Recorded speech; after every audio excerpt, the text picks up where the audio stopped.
সম্মানিত দর্শক এবং শ্রোতাবৃন্দ, আমি যশোরী আপনাদের সকলকে জানাই আসসালামু আলাইকুম ওয়া রাহমাতুল্লাহ।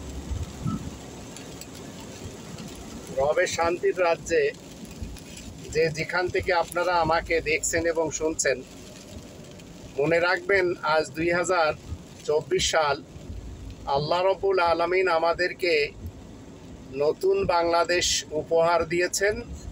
আমাদের কচি কাঁচা বলেন, আমাদের শিক্ষার্থী ভাই বোন বলেন, আমাদের খোকা কুকুর বলেন, এরা সবাই মিলে এই দেশটি সকলের সহযোগিতায় উপঢৌকন হিসেবে আল্লাহ তাআলার কাছ থেকে নিয়েছেন। এখন আমাদের সকলের দায়িত্ব হলো আমরা আমাদের দেশটাকে দুর্নীতিমুক্ত করব, আমাদের দেশটাকে দুষ্কৃতিমুক্ত করব, আমাদের দেশটাকে আমরা সব ধরনের নৈরাজ্য মুক্ত করব। এমনকি এই দেশে যারা ধর্মের নামে উলামা লীগ করে এবং উলামা দল করে, এদের থেকেও আমাদের জাতিকে রক্ষা করব। আমাদের জাতিকে আমরা কোরআনের মুহাম্মাদুর রাসূলুল্লাহর সত্য পরিচয় শেখাবো এবং ইতিহাসের কোনো নামের ব্যক্তি হোক, সে মোহাম্মদ বিন সালমান সৌদি আরবের আজকের দেশ প্রধান অথবা অতীতের কোনো মোহাম্মদ বিন আবদুল্লাহ, এদের থেকে আমাদের জনগণকে কোরআনের মুহাম্মাদুর রাসূলুল্লাহর পরিচয় করিয়ে দিতে হবে। এই দায়িত্ব আমরা সবাই যেন নিতে পারি। আর যারা রব্বানি বিধানকে একপাশে রেখে মনে করে চলেছেন যে আমরা যদি গণতন্ত্রের কনস্টিটিউশন মানি, রাজতন্ত্রের কনস্টিটিউশন মানি, সমাজতন্ত্রের কনস্টিটিউশন মানি কিংবা মোল্লাতন্ত্রের কনস্টিটিউশন মানি, তাহলে হয়তো আমরা সুখ পাব। মনে রাখবেন, এই কনস্টিটিউশনগুলিতে কোনো সুখ নেই। সুখ একমাত্র রব্বানি বিধান মেনে চলার ভিতরে। তাই আল্লাহ বলছেন, আলা বিযিকরিল্লাহি তাতমাইন্নুল কুলুব।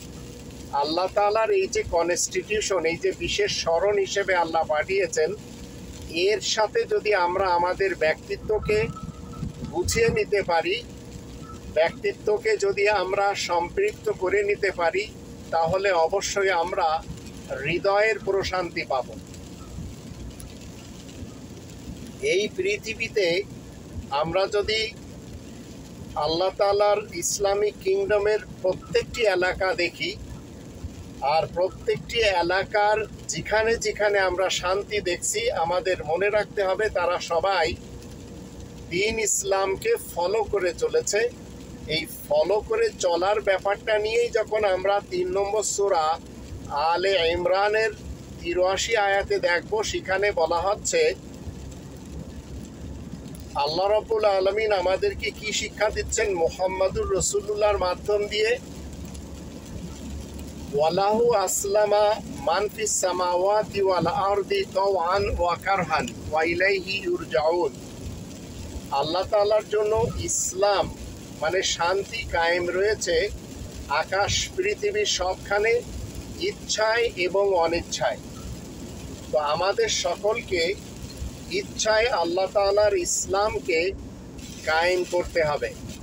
প্রথমে আমরা আমাদের ব্যক্তি জীবনে কায়েম করব, তারপরে আমরা আমাদের ফ্যামিলি জীবনে, পরিবার জীবনে, আমাদের সামাজিক জীবনে এবং রাষ্ট্রীয় জীবনে যদি আমরা কায়েম করে নিতে পারি, তাহলে আমাদের শান্তি কেউ কেড়ে নিতে পারবে না। এখন আমরা এই যে নতুন বাংলাদেশ আল্লাহ তাআলার পক্ষ থেকে পেলাম, এই নতুন বাংলাদেশকে নষ্ট করার জন্য সবচেয়ে বেশি যারা কাজ করে চলেছে তারা হচ্ছে ভারতের র এবং রয়ের কিছু এদেশের এজেন্টরা।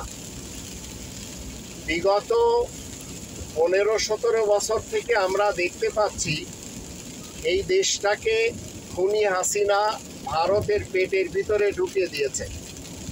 সর্বশেষ আমরা কি দেখলাম, খুলনার মোংলা বন্দরটিও ভারতের নিয়ন্ত্রণে দিয়ে দিল। এইভাবে আমাদের দেশের প্রত্যেকটি বাহিনীতে এমন কিছু অপদার্থ মীর জাফরদেরকে বসানো হয়েছিল যারা কিনা এই দেশের খেয়ে ভারতের দাসত্ব করত। তার ভিতরে জেনারেল আজিজ একটা বজ্জাত, বেনজির একটা বজ্জাত, এরা পুলিশদেরকে, বিজেপি এবং আর্মিদেরকে কন্ট্রোল করেছে। আবার আমাদের দেশে এমন কিছু হিন্দুদের মধ্য থেকে তৈরি করা হয়েছে যারা কিনা বিনা দ্বিধায় গুলি করে মানুষকে হত্যা করেছে। এই হিন্দুদের ভিতরে ওসি প্রদীপ, এই হিন্দুদের ভিতরে বনজ কুমার। এইভাবে একে একে আপনারা যখন দেখবেন তখন বুঝতে পারবেন যে আমাদের এই দেশটি নষ্ট করার জন্য যারা উঠে পড়ে লেগেছিল ভারতের রয়ের পক্ষ নিয়ে, আল্লাহ রাব্বুল আলামিন তাদের থেকে এখন নিষ্পত্তি দিয়েছেন। এই খুনি হাসিনা এমন একজন মহিলা যার বাবার কারণে লক্ষ লক্ষ মানুষকে মরে যেতে হয়েছিল, আর এর কারণে হাজার হাজার মানুষ মরেছে। আর সবচেয়ে বড় ঘটনা ঘটানো হয়েছিল পিলখানার ঘটনা, তারপরে শ্যাপলা চত্বরের ঘটনা, তারপরে লগি বৈঠা তাণ্ডব। এইভাবে একে একে আমরা যখন তার ইতিহাস থেকে দেখি, সে শুধু মানুষই মেরেছে, মানুষ খুন করেছে। এই রক্ত পিপাসু খুনি, এই খুনি হাসিনা এবং তার যারা সাপোর্ট করে চলে তাদেরকে আমরা কি বলি? বালমার্কা মুসলমান। বালমার্কা মুসলমান মানে BAL, বাংলাদেশ আওয়ামী লীগ মার্কা মুসলমান। শহীদ আবরারকে যেভাবে মেরে বুয়েটের সেই আয়না ঘরে যে তাকে চির বিদায় দেওয়া হয়েছে দুনিয়া থেকে, এত বড় বুদ্ধিমাপের একটা ছেলে, একটা বুদ্ধিজীবী ছেলে, তাকে কিনা খুনি হাসিনা বাঁচতে দেয়নি। আমাদের শিক্ষার্থী ভাই বোনদের বুকে যেভাবে গুলি চালিয়েছে, তাতে অনেকেই এই দুনিয়া ছেড়ে চলে গেছে। এর কারণ কি? খুনি হাসিনা সে তার বাপের রাস্তায় চলেছিল, আর তার বাপকে রেডি করেছিল ইন্দিরা গান্ধী। শ্রীমতী ইন্দিরা গান্ধী আমাদের দেশে এত বেশি রক্তপাত ঘটিয়েছিল যার ইতিহাস আমরা সবাই জানি। তো 1947-এ যখন এই দেশটি স্বাধীন হয়েছিল পূর্ব পাকিস্তান এবং পশ্চিম পাকিস্তান নামে, তখন আমরা সবাই জানতাম যে এখানে কোরআনের বিধান জারি হবে, এখানে কোরআনের বিধান মতে এই রাষ্ট্র পরিচালনা করা হবে, যেটি ইন্ডিয়া কখনো পছন্দ করেনি। ইন্ডিয়া পছন্দ না করার কারণে ইন্ডিয়ার দুই পাশে এই মুসলিমদের দুটি ভূখণ্ড তারা সহ্য না করে ফাইনালে 1971-এ এই পাকিস্তানকে দুই টুকরা করে দেওয়া হয়। এক টুকরা বাংলাদেশ, যে বাংলাদেশ 1971 থেকে 2024 সাল পর্যন্ত, এই 2024 সাল পর্যন্ত এই বাংলাদেশে আল্লাহ তাআলার বিধান কায়েম করা যায়নি এবং কায়েম হতে দেয়নি। যারা করেনি তারা আমাদের দেশের ভারতীয় পাচাটা। আর ভারত কখনো ইচ্ছা করেনি কোরআনের বিধান কায়েম হোক। এখন আল্লাহ রাব্বুল আলামিন আমাদের হাতে এই দেশটি দিয়েছেন।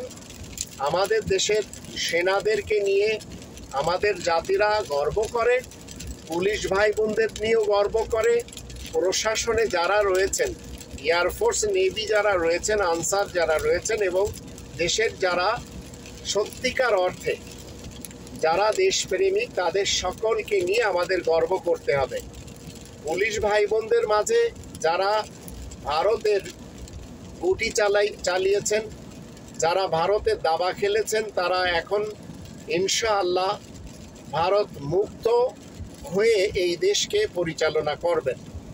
খুনি হাসিনা যেভাবে দেশ থেকে পালিয়েছে, পৃথিবীর ইতিহাস বলছে যে এই রকম মানুষকে নৃশংসভাবে মেরে মানুষকে এইভাবে শেষ করে দিয়ে কোনো দেশপ্রধান পালায় না, এবং কোনো একজন দেশপ্রধান এমন খুঁজে পাওয়া যায় না যার সংসদের সকল সাংসদগুলি এবং মন্ত্রীগুলি বিভিন্নভাবে পালিয়েছে, এবং যেভাবে পালাতে যেয়ে অনেকে কামিয়াব হয়ে গেছে, অনেকে পালাতে যেয়ে ধরা খেয়েছে এবং খাচ্ছে। দরবেশ বাবা বা আনিসুল হক বা এই টাইপের যারা একে একে ধরা খেয়েছে, মনে রাখবেন এরা সবাই নিজেদের হুলিয়া, নিজেদের চেহারা পরিবর্তন করেও পালাতে চায়। অনেকে বোরকা পরে পালিয়েছেন, আবার অনেকে যারা দেশে বলতেন যে খেলা হবে তারাও কিনা সেই বিড়ালের মতো পালিয়ে চলে গেছে, লেজ তারা আস্তে করে গুজিয়ে চলে গেছে। সেই অপদার্থ ব্যারিস্টার সুমনের মতো, যে কিনা বারবার এই জাতিকে মৃত্যুর ঘাটে পৌঁছানোর জন্য খুনি হাসিনার সহযোগী হয়ে কাজ করেছে, সেও কিনা পলাতক। খুনি হারুন, তারও ইতিহাস আমরা সবাই জানি। আয়নাঘরের সাথে যাদের সম্পর্ক তাদের ইতিহাসও এখন জাতি জেনে গেছে। আর আয়নাঘরে যেভাবে মানুষকে অমানুষ সমাজ এমনভাবে টর্চার করেছে যেগুলি আমরা কখনো কল্পনাও করিনি। যদিও প্রফেসর গোলাম আজম সাহেবের সন্তান, সে কিনা বয়ান দিতে যেয়ে সে বারবার কেঁদে ফেলছে। তাহলে খুনি হাসিনা যেভাবে এই দেশের মানুষকে আতঙ্কে রেখেছিল, এবং তার স্লোগান কি ছিল যে আমি যখন আমার বাবা মা ভাই বোনদেরকে পাইনি, আমি এদেশের প্রত্যেকটি ফ্যামিলিকে বাবা মা ভাই বোন চ্যুত করে দেব। আর এই জন্য সে এতগুলি বছর ভারতকে সব কিছু দিয়ে তার মিশনকে সাকসেস করার জন্য পায়তারা করে চলেছিল। আল্লাহ রব্বুল আলামিন তার ষড়যন্ত্র এবং তার কুমন্ত্রগুলি সব ধূলিসাৎ করে দিলেন। এখন যারা বাল মার্কা মুসলমান আমাদের দেশে রয়েছেন বা বাল মার্কা হিন্দু যারা রয়েছেন, তাদেরকে বলবো আপনারা এই বাল পার্টি বাংলাদেশ আওয়ামী লীগ, এই পার্টিটা যদি মনে করেন আবার জিয়ে রাখতে হবে, টিকিয়ে রাখতে হবে, আবার খুনি হাসিনাকে আনতে হবে, মনে রাখবেন আপনাদের কপাল পোড়া ছাড়া আর কোনো কিছু মানুষ ভাববে না যে আপনাদের কপাল পুড়ে গেছে। গোপালগঞ্জের ভাই বোনদেরকে আমি বলবো, আল্লাহ রাব্বুল আলামিন আমাদেরকে বারবার সুযোগ দেন। আপনারা গোপালগঞ্জের মানুষ, নিতান্তই আপনাদের কাউকে আমি খারাপ বলবো না। আপনাদের মধ্যে যারা ভালো তারা তো নিতান্তই ভালো। আপনারা যদি মনে করেন খুনি হাসিনাকে আবার আনতে হবে, তো খুনি হাসিনা প্রেমী হয়ে যদি আপনারা এখন না বোঝেন যে আপনাদের সকলকে না বলে এই দেশ ছেড়ে কিভাবে সে পালালো, এমনকি তার আপন বোনটাও সাথে ছিল, এই দুই বোন তারা এমন কিছু কর্মকাণ্ড আমাদের দেশে করেছে যেগুলি শতাব্দীর পর শতাব্দী মানুষেরা মনে রাখবে। আর আমাদের দেশের সন্তানেরা পড়বে যে শেখ মুজিবুর রহমান যেভাবে মানুষ মেরেছে, ঠিক সেইভাবে মানুষ মারার সবচেয়ে বড় কারিগর ছিল তার মেয়ে খুনি হাসিনা। আর এই আয়নাঘরের পিছনে যাদের সবচেয়ে বেশি হাত ছিল, মনে রাখবেন তারা সবাই ভারতের রয়ের হয়ে কাজ করেছে, এবং এই মিলিটারির উর্দি পরে আর আমাদের দেশের পুলিশের পোশাক পরে এই বড় বড় মেজররা এবং পুলিশের বড় বড়রা তারা যেসব কাজগুলি করেছে, এই দেশের মানুষের সাথে আল্লাহ এদের কাউকে ইনশাআল্লাহ ছাড় দিবেন না। এদেরকে কিছুকালের জন্য ছাড় দিয়েছিলেন, এখন সবাইকে আল্লাহ তাআলা পাকড়াও করিয়ে দিয়েছেন, বিচারের আওতাধীন এদের সকলকে আনা হবে। চলমান সরকারকে আমি বলবো, আপনারা যে 17 জন দেশের মানুষের সাপোর্ট নিয়ে বসে আছেন, আপনারাও যদি কোথাও কোনো ভুল করেন, আপনাদের দিয়েও যদি তেমন ভালো কাজ না হয়, মনে রাখবেন আপনাদেরকেও আল্লাহ তাআলা সাসপেন্ড করবেন, যেভাবে আপনাদের পূর্বেকার লোকদের করা হয়েছে। আর ওর পূর্বের খুনি খালেদা জিয়াকেও করা হয়েছিল, এরশাদকেও বাদ দেওয়া হয়নি। তার পূর্বে জিয়াউর রহমান এবং শেখ মুজিবুর রহমান, তাদেরকেও ছাড়া হয়নি। তো মনে রাখবেন, আল্লাহ রব্বুল আলামিন ছেড়ে দেন কিছু দিনের জন্য, কিন্তু মানে ছাড় দেন কিন্তু ছেড়ে দেন না। আর ছেড়ে দিলেও কিছু দিনের জন্য, তারপরে পাকড়াও করেন। তাই কোরআন বলছে ওমাকারু ওমাকার আল্লাহ আল্লাহু খায়রুল মাকিরিন। মানুষেরা যেসব ষড়যন্ত্র করে, আল্লাহ রব্বুল আলামিনও কৌশল করেন, আর আল্লাহ হলেন সবচেয়ে সেরা কৌশলী। এখন যদি আমরা রব্বানি বিধানের বিপরীত আবার সেই দুটি ফ্যামিলির দিকে ধাবিত হই, আবার সেই চুরি করার তালে লেগে যাই, ডাকাতি করার তালে লেগে যাই, মানুষকে মারার তালে লেগে যাই, তাহলে মনে রাখবেন এই দেশটি সবচেয়ে বেশি অধপাতে নিয়ে গেছে খুনি খালেদা জিয়া এবং খুনি হাসিনা। এবং বিএনপি মার্কা যারা মুসলমান রয়েছে আর যারা বাল মার্কা মুসলমান রয়েছে, মানে বাংলাদেশ আওয়ামী লীগ মার্কা এবং বাংলাদেশ ন্যাশনালিস্ট মার্কা, এই মুসলমানেরা, এদের সাথে আবার রয়েছে উলামা লীগ এবং উলামা দল। এরা সবাই মিলে জাতির নিরীহ মানুষগুলিকে পথভ্রষ্ট করেছে।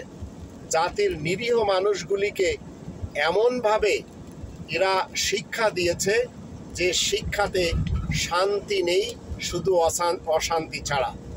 আর ধর্মজীবী করে যারা আমাদের দেশে খাচ্ছেন, তাদের সকলকে বলবো, জামাত শিবির হোক, ছাত্র সেনা হোক, অথবা ছাত্র শিবির হোক, বা চরমোনাই হোক, আটরশি হোক, শর্ষিনা হোক, বা হিফাজত হোক, তরিকত হোক, আপনারা এই ধর্মের নামে রাজনীতি করা বাদ দিয়ে জাতিকে আপনারা কোরআন শিক্ষা দিন। জাতিকে আপনারা আপনাদের দলে টানবেন না এবং জাতিকে আপনারা কোরআনচ্যুত করবেন না। কারণ এই কোরআন পৃথিবীতে এই জন্য আসেনি যে আপনারা ছোট ছোট দল বানাবেন, আপনারা ছোট ছোট খানকা বানাবেন, আপনারা ছোট ছোট স্থান তৈরি করবেন এবং ছোট ছোট স্টেশন তৈরি করে মানুষকে পথভ্রষ্ট করবেন, যেমনটি এই মুহূর্তে সবচেয়ে বেশি করে চলেছে হিজবুত তাওহীদের হুসাইন মোহাম্মদ সেলিম। তার কথা হলো, সে বলছে যে আমি আল্লাহ তাআলার পক্ষ থেকে সত্য নিয়ে দাঁড়িয়েছি। একই স্লোগান মৌলভী সাহেবদের এক অংশ দিচ্ছে, জামাত ইসলাম আল্লাহ তাআলার পক্ষ থেকে মনোনীত একটি দল। আবার আর এক দল বলছে যে হিফাজত, এটিও হচ্ছে আল্লাহ তাআলার মনোনীত দল। অথচ এই হিফাজতের উলামায়ে কংগ্রেস, এরা সবাই কি করেছে? খুনি হাসিনাকে কওমি জননী বানিয়েছিল।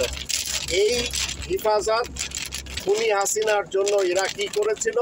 শুকরানা মাহফিল করেছিল। এরপরেও যদি আপনারা মনে করেন এই উলামা দল এবং উলামা লীগ, এদের পিছনে যে ইসলাম শিখবেন, মনে রাখবেন এরা কখনো ইসলাম শিখাবে না। আর যদি মনে করেন যে জামাত শিবিরের পিছনে গেলে ইসলাম শেখা যাবে, জামাত শিবির কখনো ইসলাম জানে না, ইসলাম বোঝেও না। যার কারণে তাদের মুনাফিকি চাল, যেটি কখনো খুনি খালেদা জিয়ার সাথে আবার কখনো খুনি হাসিনার সাথে তারা তালে তাল দিয়ে চলেছে। শুধু কিছু সিট চায় তারা, আর ক্ষমতা চায়। তাদেরকে যেভাবে মৌলানা আব্দুল হামিদ খান ভাসানী সাহেব বুঝেছিলেন যে নীল দরিয়ার পানি যেমন নীল নয়, জামাত ইসলাম তেমন ইসলামী দল নয়।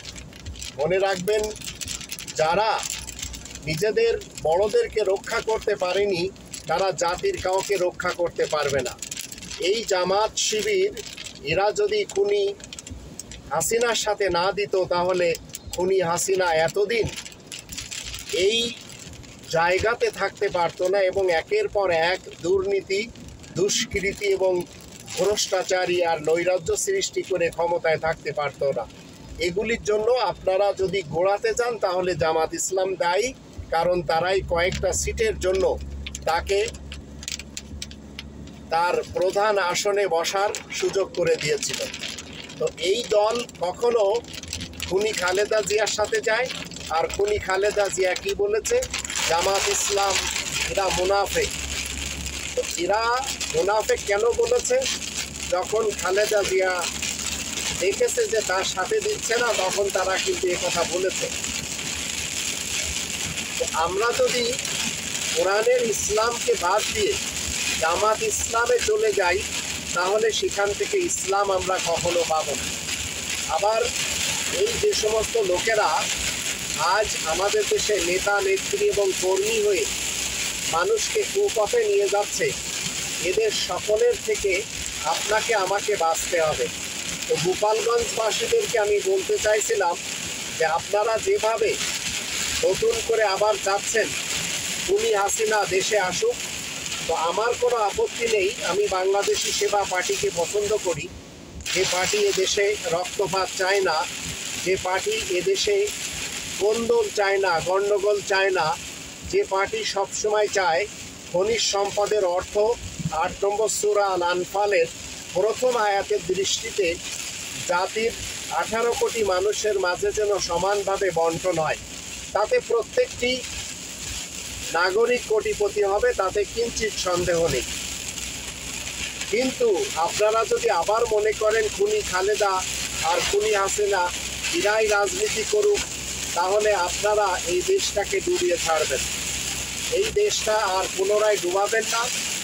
এই দেশটিকে আপনারা আর অধপাতের দিকে নিয়ে যাবেন না। আপনারা যারা খুনি খালেদা জিয়াকে সাপোর্ট করেন, মনে রাখবেন তারই অধীনস্থ মির্জা ফখরুল ইসলাম আলমগীর সাহেব বলেছিলেন কোরআনের সাথে রাজনীতির কোনো সম্পর্ক নেই। আবার পদ্মা ব্রিজ যখন উদ্বোধন হয়, খুনি হাসিনা যেভাবে কোরআন নিয়ে সেখানে তামাশা করেছিল, যার দিয়ে কোরআন পড়িয়েছিল সে কোরআন নিয়ে শুধু তামাশাই করেছিল। ঠিক একই কায়দায় একজন ইসরায়েলি চর আমাদের দেশে নুরুল হক নূর, সে কিনাও বলেছিল যে আমাদের সংবিধান কোরআনের মতো। তো মনে রাখবেন এইসব অপদার্থরা কখনো দেশের মানুষকে এরা সুখে থাকতে দিবে না, কারণ এরা সবাই কোরআনের মহাশত্রু। খুনি হাসিনা কি বলেছিল মনে আছে আপনাদের? যে এই দেশ মদিনার সনদে চলবে। খুনি হাসিনা মদিনার সনদও জানে না, আর তার অনুসারী যারা বাল মার্কা মুসলমান, বাংলাদেশ আওয়ামী লীগ মার্কা মুসলমান, এরাও জানে না। এখন আপনারা যদি মনে করেন এই দেশে সবাই শান্তিতে বসবাস করুক, সবাই এই দেশে ভাই ভাই ভাই বোন একটি পরিবার একটি ফ্যামিলি হয়ে বসবাস করুক, তাহলে আপনাদের সকলকে এই টাইপের পার্টি ছেড়ে দিতে হবে, যে পার্টি এদেশের মানুষকে বিএনপি মার্কা মুসলমান বানিয়েছে, যে পার্টি এদেশের মানুষকে বাল মার্কা মুসলমান বানিয়েছে। তো এখন আরও অন্যান্য দল যারা রয়েছে, এই দলগুলি সবাই এই দুটি দলকেই সাপোর্ট করে। আপনারা যে সমস্ত সাংবাদিকদেরকে আমাদের দেশে দেখেছেন, যে সমস্ত গণমাধ্যমের মালিকদেরকে দেখেছেন, যারা কিনা সত্যকে মিথ্যা হিসেবে আর মিথ্যাকে সত্য হিসেবে মানুষের সামনে তুলে ধরেছে, এই সকল লোকদের থেকে আপনারা যদি দূরে না থাকেন, তাহলে আপনাদের কপাল পুড়ে যাওয়া ছাড়া আর কিছুই কপালে জুটবে না। এই মুহূর্তে আমরা ভারতের গণমাধ্যমগুলি দেখতে পাচ্ছি, ভারতের ফেসবুকগুলিতে দেখতে পাচ্ছি, ইউটিউবগুলিতে দেখতে পাচ্ছি, তারা ব্যাপকভাবে বাংলাদেশের বিরুদ্ধে এত বেশি সোচ্চার যে তারা চাচ্ছেই না আমরা নতুন আঙ্গিকে দেশটিকে গড়ে নিই, নতুন আঙ্গিকে দেশটিকে আমরা কি করে নিই, আবার সুন্দর করে গড়ে আমরা একটু শান্তিতে বসবাস করি। তো ভারত এটা চাচ্ছে না। এখন আপনারা যদি মনে করেন আমরা একটি পরিবারের এই 18 কোটি মানুষ, হিন্দু বৌদ্ধ খ্রিস্টান এবং অন্যান্য ধর্মের যারা রয়েছে, আবার মুসলমান শিয়া সুন্নি সালাফি যারা রয়েছে, সবাই একটি পরিবারের হয়ে যদি আমরা জীবন কাটাই, তাহলে তাতে সমস্যা কোথায়? এর জন্য আমাদেরকে কনস্টিটিউশন যেটি আল্লাহ তাআলা দিয়েছেন সেই দিকে মুভ করতে হবে। সেই কনস্টিটিউশনের দিকে যদি আমরা না আসি, আর সেই কনস্টিটিউশনকে যদি আমরা নিজ নিজ জায়গা থেকে না মানি, তাহলে মনে রাখবেন আমরা কখনো সৎ হতে পারবো না। একটি মানুষকে সৎ হতে গেলে তার প্রথমে কাজ হলো তাকে কি করতে হবে, নিজের ব্যক্তিত্বকে রব্বানি বিধান মতে ঢেলে নিতে হবে। আর শুধু যদি আপনি মনে করেন আন্দালিব রহমান পার্থর মতো, যার বাবা এদেশে হাজার হাজার কোটি টাকার চোর, এখন সেই চোরের সন্তান, সেই চোর পুত্র, যার সম্পর্ক এই দুটি ফ্যামিলির একটি ফ্যামিলির সাথে, সে কিনা দেশের মানুষকে নীতির বাক্য শোনায়, অথচ তার ইতিহাস যখন আমরা দেখি, তার বাবার ইতিহাস যখন দেখি, তখন দেখি একটি বড় ডাকাতের সে সন্তান, একটি বড় চোরের সে সন্তান। আবার যারা টক শোতে অন্যান্যরা আসছে, ভিপি নূরের মতো ব্যক্তি, যারা কিনা শুধু টাকাকেই প্রাধান্য দেয়, এর জন্য তারা একটু চিন্তা করে না কখন কার সাথে কোথায় মিটিং করছে, কখন কার সাথে বসে কি কথা বলছে। ঠিক যেভাবে আমরা ধর্মের যারা ঠিকাদার রয়েছে আমাদের দেশে, এদের মধ্যে যেমন মিল নেই, যেমন ধরুন বুড়ো শায়েকগুলি যারা আছে, শায়েক মানে বুড়ো মানুষ, শায়েক আহমদুল্লাহ বলেন, শায়েক আব্দুর রাজ্জাক বিন ইউসুফ বলেন, শায়েক মুজাফফর বিন মোহসিন বলেন, আবার শায়েক যে সৌদি আরবে বসে দালালি করে, ভারতের একজন রয়ের মৌলবী শায়েক মতিউর রহমান মালদহি বা মতিউর রহমান মাদানি, এরা কেউ কিন্তু পছন্দ করে না হেফাজতের কোনো নেতাকে, মামুনুল হককে পছন্দ করে না, আরও অন্যান্য যারা রয়েছে চরমনার পীরকে পছন্দ করে না, আবার এরাও ওদেরকে পছন্দ করে না। একই কায়দায় শিয়া মুসলমানের যারা বড় বড় আমাদের দেশে রয়েছে, সুন্নি মুসলমানের যারা রয়েছে, যারা হেফাজতের রয়েছে, তরিকতের রয়েছে, এরা একে অপরকে দেখতে পারে না। এরপরেও এরা আবার দাবি করে এরা সবাই নাকি ইসলামের লোক। মূলত এরা কেউ ইসলামের লোক না। এরা ঠিক যেমন বিএনপি মার্কা মুসলমানের সাথে ইসলামের কোনো সম্পর্ক নেই, বাল মার্কা মুসলমানের সাথে ইসলামের কোনো সম্পর্ক নেই, ঠিক এইভাবে শিয়া মুসলমান, সুন্নি মুসলমান, সালাফি মুসলমান, কাদিয়ানি মুসলমান, এদের সাথেও ইসলামের কোনো সম্পর্ক নেই। ইসলাম কমপ্লিটলি কোরআনের ভিতরে রয়েছে, আর কোরআনের ইসলাম কখনো আপনাকে সুন্নি বানাবে না, শিয়া বানাবে না, সালাফি বানাবে না, আহমাদি কাদিয়ানি বানাবে না, বাহাই বানাবে না, আগাখানি বানাবে না, আপনাদেরকে দেওবান্দি বানাবে না, বেরেলবি বানাবে না, এমনকি আপনাদেরকে বানাবে না বিএনপি মার্কা মুসলমান এবং বাল মার্কা মুসলমান। এরপরেও যদি আপনারা মনে করেন যে কোরআনের ইসলাম আমরা মেনে চলেছি, আসলে আপনারা জানেন না কোরআনের ইসলাম কি জিনিস। কোরআনের ভিতরে 22 নম্বর সূরা আল হজ এর 78 নম্বর আয়াতে আমরা দেখতে পাই আল্লাহ রাব্বুল আলামিন আমাদের সকলের একটি নাম দিয়েছেন, হুয়া সাম্মাকুমুল মুসলিমিন, সেই সত্তা তোমাদের নাম মুসলিমিন রেখেছেন। এই মুসলিম নামটি যারা পছন্দ করে না, যারা নিজেদেরকে মুসলমান বলে, মনে রাখবেন এদের সাথে ইসলামের সম্পর্ক নেই। যারা সুন্নি বলে, শিয়া বলে, সালাফি বলে, যারা বিএনপি মার্কা মুসলমান বলে, যারা বিএল বাল মার্কা মুসলমান বলে, এদের সাথে ইসলামের কোনো সম্পর্ক নেই। ইসলামের সম্পর্ক শুধুমাত্র তাদের সাথেই রয়েছে যারা কিনা মুসলিম। আর মুসলিম কাদেরকে বলা হয়? যারা নিজেরা শান্তিতে থাকে এবং অন্যদেরকে শান্তি প্রদান করে, এদেরকে বলা হয় মুসলিম। আর মুমিন কাদেরকে বলা হয়?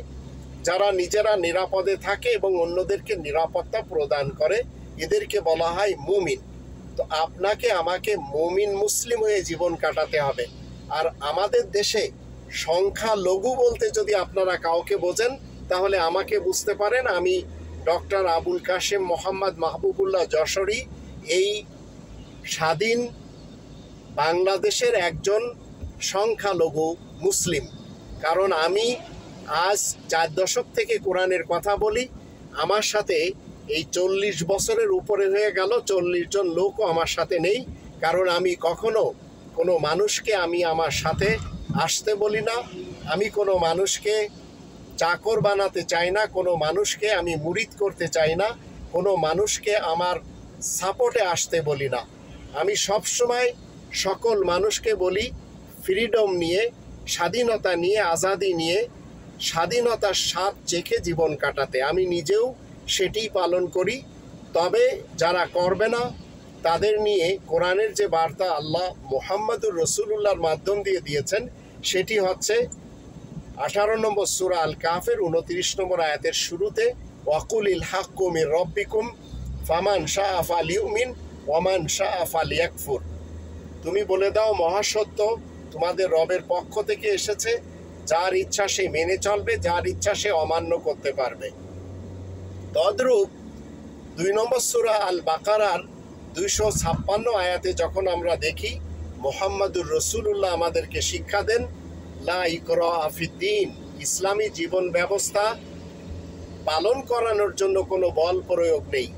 তো আমাদের দেশে যারা ধর্মের নামে মানুষকে হত্যা করতে চায়, ধর্মের নামে যারা যুদ্ধ করতে চায় এবং যারা যুদ্ধের ইতিহাস পড়ে, যুদ্ধর ইতিহাস মুহাম্মদ ইবনে আবদুল্লাহর নামে রয়েছে, যুদ্ধের ইতিহাসের সাথে মুহাম্মদুর রাসূলুল্লাহর কোনো সম্পর্ক নেই। আমাদের দেশে কাজী ইব্রাহিম নামক যে বক্তা রয়েছে, আবু তহা আদনানের মতো যেসব বক্তারা রয়েছে, মনে রাখবেন এরা সবাই মানুষের মাঝে গজওয়া হিন্দ নিয়ে একটি মতবাদ দেয়। আবার এই হুসাইন মোহাম্মদ সেলিম, ইমাম মেহেদি নিয়ে একটি মতবাদ দেয়। আবার অনেকে মতবাদ দেয় যে ঈসা রাসূল পুনরায় পৃথিবীতে আসবেন। মনে রাখবেন দজ্জালের মতবাদ ইসলামের মতবাদ না। ঈসা রাসূল পুনরায় পৃথিবীতে আসবেন এটিও ইসলামের মতবাদ না। ইমাম মেহেদি রূপে কেউ আসবেন এটিও ইসলামের মতবাদ না। গজওয়া হিন্দ হবে এটিও ইসলামের কোনো মতবাদ না। মুহাম্মদুর রাসূলুল্লাহ কর্তৃক খাতামান নাবিয়িন হিসাবে আমরা সত্যায়িত পাই না কোরআনের মধ্য থেকে। কোরআন এগুলি নিয়ে কখনো কথা বলে না। তাই যে সমস্ত লোকেরা আজ ধর্মজীবী করে খাচ্ছে, এরা সবাই ধর্মকে